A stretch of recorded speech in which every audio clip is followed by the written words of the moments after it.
के पात्र को समझना बहुत महत्वपूर्ण है। इतना कहकर मंत्रा चली गई। अच्छा मैं देखती हूं, उसने याद दिलाया 2 वरदानों के बारे में, उन वरदानों को मांगकर तू इस मौके का फायदा उठा सकती है। अच्छा मैं सोचती हूं।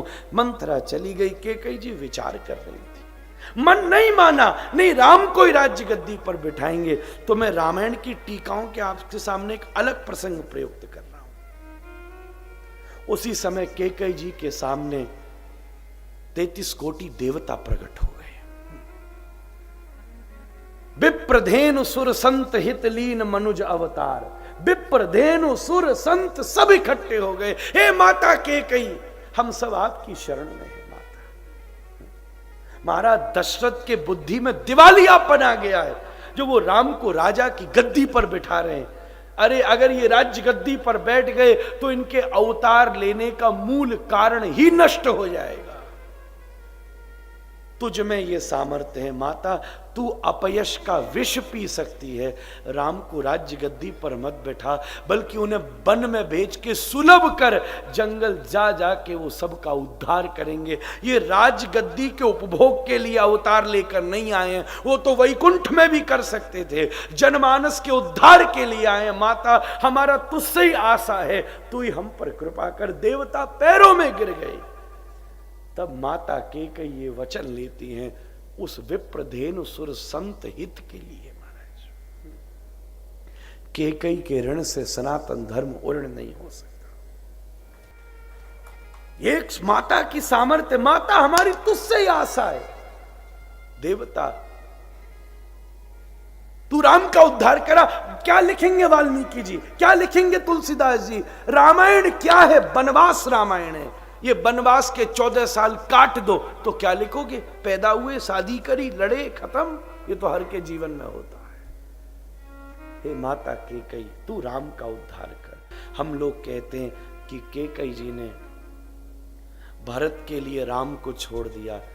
ये नहीं है बात, बल्कि कैकेयी जी ने राम के लिए भरत को छोड़ दिया। भरत को छोड़ा है महाराज।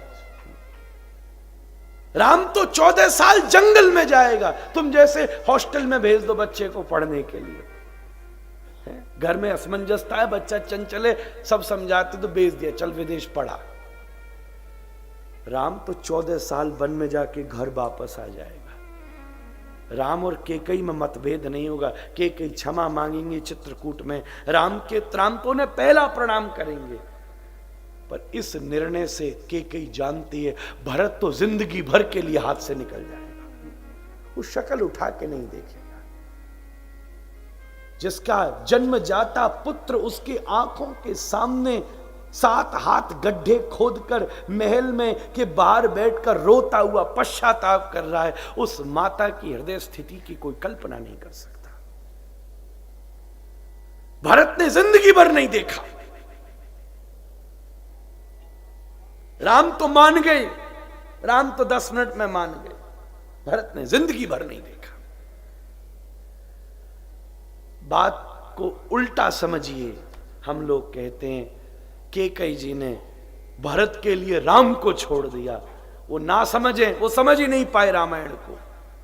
मैं अपने दादा गुरुजी के चरणों में बैठ के दावे के साथ ये बात कह रहा हूं, मेरा अनुभव नहीं है, उनकी कृपा से मैं कह रहा हूं। वो कहते कैकेयी जी ने भरत के लिए राम को नहीं छोड़ा, राम के लिए भरत को छोड़ा है महाराज। राम को बना दिया, भरत को छोड़ दिया। ये त्याग है महाराज कैकेयी जी का। तब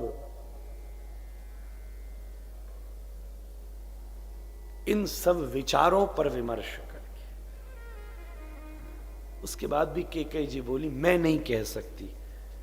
तो देवता सरस्वती को मनाते हैं, हे मां शारदा, आप जाकर माता कैकेयी की जीभ पर बैठो और उनसे ये कहलवाओ जिससे हम देवताओं का काम बन सके।